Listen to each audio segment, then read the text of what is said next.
Mesdames, Messieurs, bonjour et bienvenue dans ce deuxième numéro de votre capsule Les dossiers de Gabon 24. Vous le savez, les dossiers de Gabon 24, c'est cette capsule qui passe en revue les 3 faits majeurs de la semaine traités en tant que dossiers dans nos journaux. Et pour commencer, vous le savez, l'histoire des pays développés indique que la modernisation de l'agriculture est le préalable au passage d'une économie peu développée à une économie diversifiée. Eh bien, le Gabon n'échappe pas à cette règle et à l'heure où le gouvernement met en œuvre son plan de relance économique qui définira la politique économique du pays pour les 3 prochaines années, l'un de nos dossiers de la semaine s'est appesanti sur les défis de l'agriculture au Gabon, la transformation des produits locaux et un focus sur les potagers.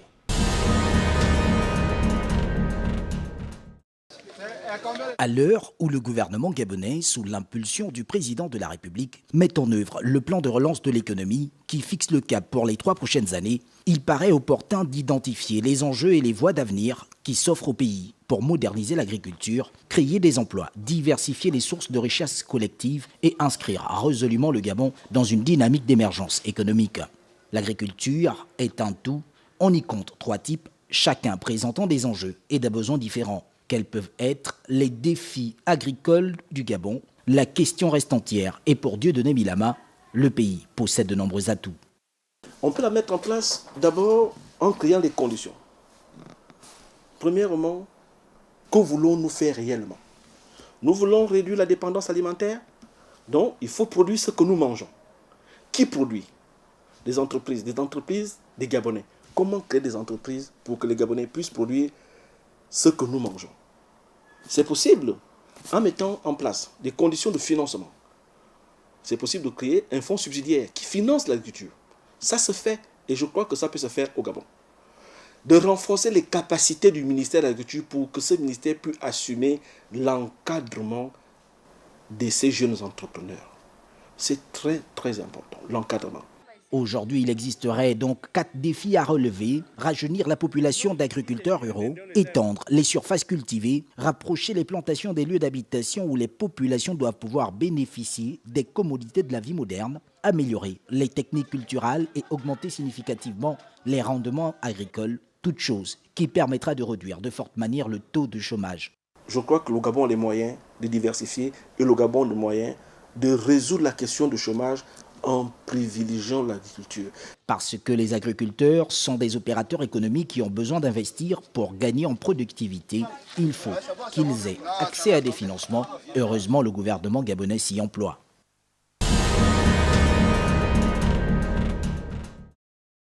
Depuis l'avènement du programme Graines au Gabon, de nombreux compatriotes ont repris le travail de la terre. Bon nombre d'entre eux s'illustrent dans la transformation des produits locaux, ce qui fait d'eux des professionnels dans le domaine.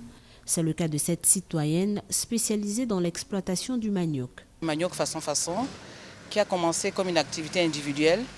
Aujourd'hui, elle va s'insérer dans l'association La Dynamique de Magnan, qui est basée à Lambaréné, parce qu'elle va se déporter. Mais ici, au moins, nous avons voulu démontrer que le tubercule de manioc qui est cultivé sur l'ensemble du territoire national est une opportunité. C'est une opportunité d'augmenter les revenus à travers les différentes façons de le présenter. Manioc façon, l'élément porte bien son nom. Le produit est transformé de manière variée. Et cette pâte, on la lave à l'eau et on filtre. On obtient une espèce de lait d'amidon. C'est ce lait d'amidon qu'on laisse reposer toute une nuit. Et le matin, on verse l'eau et on récupère l'amidon. On fait sécher et on boit ça pour avoir cette poudre. Alors pour les personnes qui ne savent pas, nous avons conçu un mode d'emploi afin que pour améliorer le linge, elles puissent suivre tranquillement le mode d'emploi. Donc voilà un peu un des produits phares de manioc façon. À ce jour, plusieurs associations et petits producteurs ont fait de la transformation des produits locaux leur source de revenus. Ce qui confirme bien l'adage selon lequel la terre ne ment pas.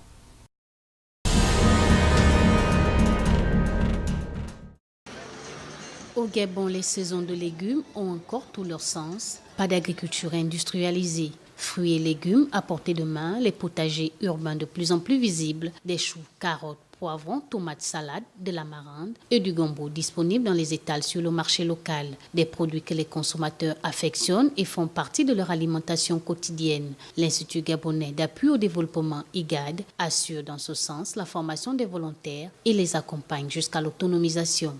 Les plus professionnels parmi les exploitants qui opèrent dans la périphérie de Libreville et dans Libreville, ce sont les exploitants qui sont suivis par l'IGAD.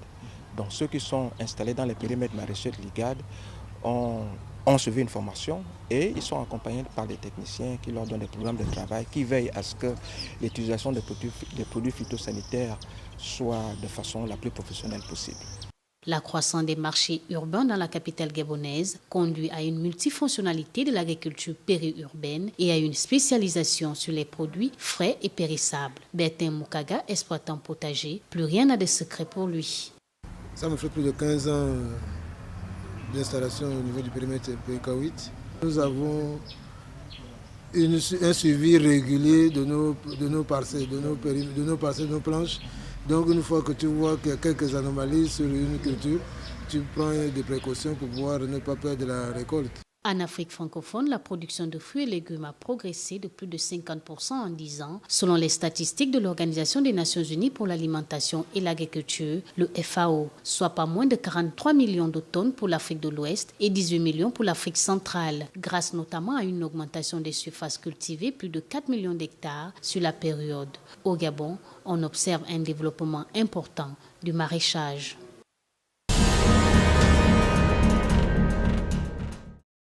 Dans un monde de plus en plus concurrentiel, pour entreprendre, il faut le courage, la volonté, surtout l'abnégation. Mais pour un rendement optimal, plusieurs démarches et étapes indispensables s'imposent. Et même pour un demandeur d'emploi, pour maximiser les chances d'être employé, il faut avoir un curriculum vitae qui répond aux normes requises. Dans le dossier suivant, vous aurez des éléments de réponse à la rédaction d'un projet et d'un CV. Et nous ferons aussi un zoom sur un aveugle candidat à l'initiation à la coiffure professionnelle à Libreville. Un projet de création d'entreprise démarre par une idée qu'il faut ensuite développer pour obtenir quelque chose de concret. Lorsque l'idée de projet est bien définie, il est nécessaire de valider sa faisabilité. Au Gabon, l'entrepreneuriat a pris des proportions considérables car de plus en plus de jeunes s'y intéressent. Au début, il faut d'abord avoir une idée claire, nette et précise. Après cette idée, il faut aller vers la phase de clarification de cette idée. Il faut la clarifier. Donc à travers l'élaboration d'un ensemble de documents, ça peut être une étude de marché, ça peut être une étude de faisabilité, ça peut être l'élaboration d'un plan d'affaires ou encore d'un business plan ou un document qu'on appelle aussi un business model Canva. À la question de savoir ce qu'il faut fournir comme document pour entamer une procédure de suivi, Francis répond. Ça dépend de la structure d'accompagnement. Vous savez, aujourd'hui, on a des structures d'accompagnement publiques, à l'image, sinon parapubliques, comme l'incubateur national. Vous allez aller, ils ont un certain manuel des procédures. Vous pouvez avoir d'autres organisations privées, à l'image de la nôtre. Quand vous arrivez, vous avez des documents spécifiques qu'on peut vous demander. On va vous demander une pièce d'état civil, on va vous demander de remplir un formulaire qui présente les grandes lignes de votre projet. On va vous faire passer des entretiens avec les différents coachs et autres pour analyser votre projet, analyser l'idée de votre projet pour voir comment vous accompagner. Entre autres objectifs que visent les grandes mesures d'austérité prises par la haute institution du pays, la fonction publique qui ne devrait plus être l'unique recours en matière d'emploi, d'où la nécessité d'arrimer formation et offre d'emploi, encore plus promouvoir davantage l'entrepreneuriat. La présentation du CV peut être décisive pour obtenir un emploi, relancer une carrière et donc influer sur la tournure d'une vie. Réaliser un bon CV paraît difficile pour plus d'un demandeur d'emploi. Voici un petit modèle des principaux éléments d'évaluation des DRH. 90% de leur attention est sur la forme du CV. Quand on parle de forme du CV, on parle de la clarté, du design, de l'originalité, de la structure du CV. Pour 90%, cette partie-là est très importante. Pour les 10% qui s'intéressent au fond, qu'est-ce qui les intéresse dans ce fond? Dans ce fond, ce qui les intéresse à 70%, c'est l'expérience professionnelle. Lorsqu'on cherche un emploi, il faut maximiser ses chances. Outre le CV, il faut aussi une bonne lettre de motivation écrite avec beaucoup de sérieux. En dehors du CV, la lettre de motivation est d'actualité. C'est vrai qu'il y avait une question autour de la lettre de motivation. Faut-il l'écrire à la main ou alors aujourd'hui elle peut être au format numérique. Les experts qu'on a invités lors du dernier café numérique à Alt Emploi nous ont dit aujourd'hui ça ne gêne plus d'avoir une lettre de motivation de manière digitale, donc de manière numérique. Mais si on repart sur l'enquête, on va se rendre compte que pour à peu près plus de 60%, ils préfèrent qu'elle soit à la main. Présenter ces qualifications de la manière la plus attrayante possible est depuis longtemps une préoccupation des demandeurs d'emploi. Une préoccupation à l'origine de la création de nombreuses entreprises spécialisées qui en font une véritable affaire.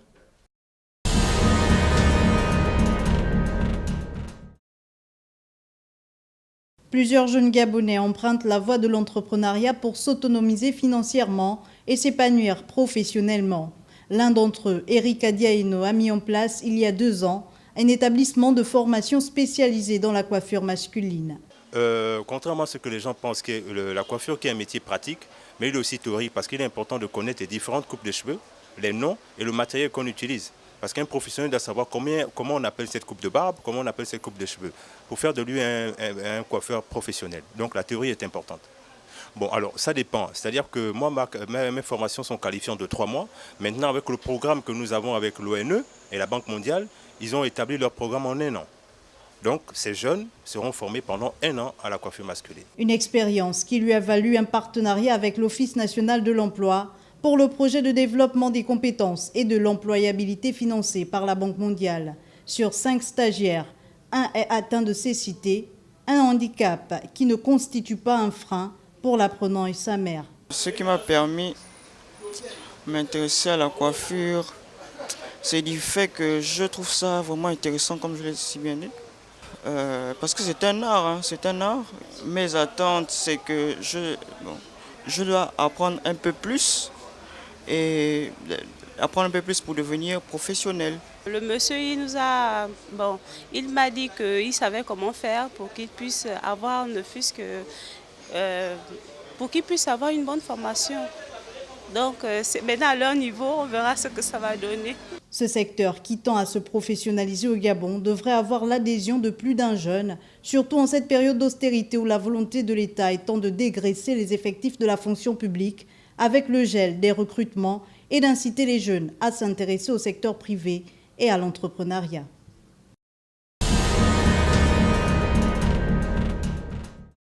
Et pour finir, le dernier dossier de la semaine était consacré au chien, un animal de compagnie présenté à tort ou à raison comme le meilleur ami de l'homme. Pour les adeptes de cette thèse, sa loyauté, son intelligence, son dévouement et son affection sont incroyablement gratifiants. Seulement, combien sommes-nous à savoir les règles qui participent à l'hygiène de vie d'un chien ? Comment le dresser et quid de la loi en cas de morsure d'un chien? C'était le 3e dossier de la semaine. La domestication est un processus lent et complexe. Le chien, un cas unique de domestication par l'homme, en est un exemple. Contrairement aux autres espèces domestiquées, le chien remplit de nombreux autres rôles très variés.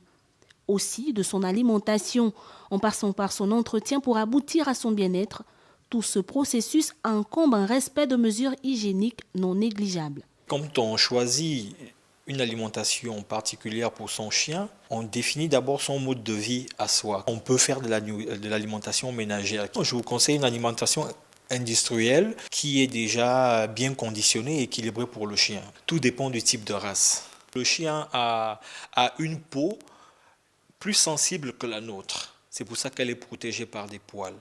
Sauf que, à ce juste titre, ils ont besoin d'un shampoing avec un pH neutre.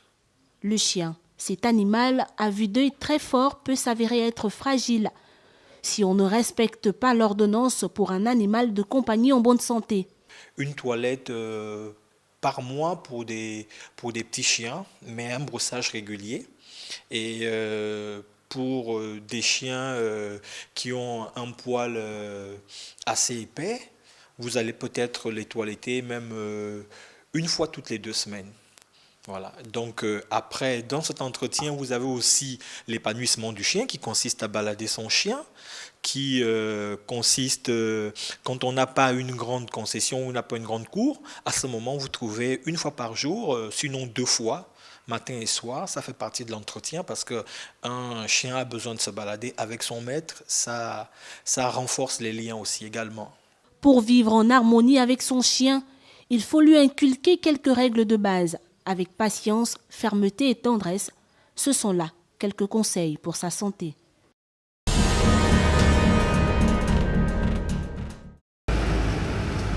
Ok, bien. Ami inconditionnel de l'homme, le chien est un animal sociable et intelligent, capable d'apprendre au contact de l'humain. Le dressage de ce dernier s'avère très important pour lui permettre d'apprendre certaines notions et réflexes. Je pense que tout le monde peut devenir dresseur si la personne a l'amour des bêtes, d'abord au départ. S'il côtoie les dresseurs vont l'apprendre comment ça se passe et après je pense qu'il peut devenir dresseur. Hein. Au quotidien, je côtoie quoi. Bon, comme tout à l'heure, il y avait berger allemand, il y avait berger belge malinois, il y avait rottweiler, il y avait boer bull. Bon, quand je viens chez un client, minimum le dressage c'est 30 minutes avec un chien. Parce que le chien il ne doit pas se lasser. Il doit prendre le dressage comme un jeu. Bon, ça dépend, il y a des chiens, ils peuvent te faire assis, couché, debout, marche au pied en 1 mois. Et je me rends chez le client 3 fois par semaine. L'art du dressage et de la communication animale, une passion pour Randall, devenu dresseur de chiens, sans passer par une formation spécialisée. Ma passion elle est née c'est depuis petit. Hein. Je fais ça depuis petit. Non, il n'y a pas d'école. Mais j'ai côtoyé des gens qui dressent des chiens aussi, qui étaient dans le domaine avant moi. J'ai approfondi avec eux et maman m'achetait souvent des livres, ainsi de suite. J'ai passé mon temps qu'avec les chiens, quoi. Animal de compagnie de l'homme, il travaille côte à côte et sur des tâches très variables. Le dressage du chien va au-delà de la simple éducation et consiste à lui apprendre des ordres ou de réflexes afin qu'il puisse vivre dignement dans notre société.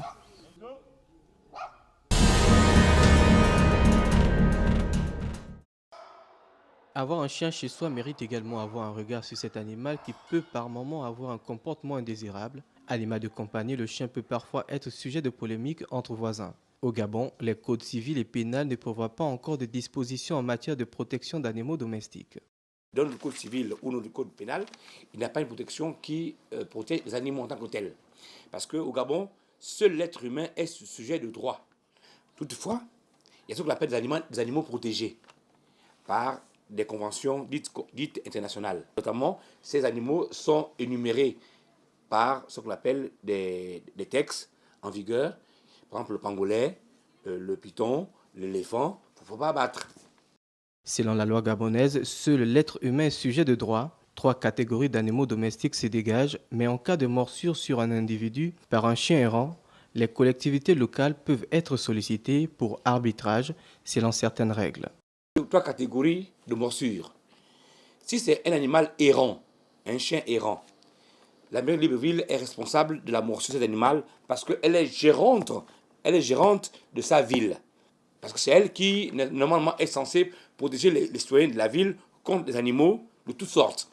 Lorsque l'animal appartient à quelqu'un, donc il y a un maître de l'animal, un serpent ou un chien, pour revenir au chien que vous l'avez demandé, si le chien est hors de sa barrière, le maître est responsable.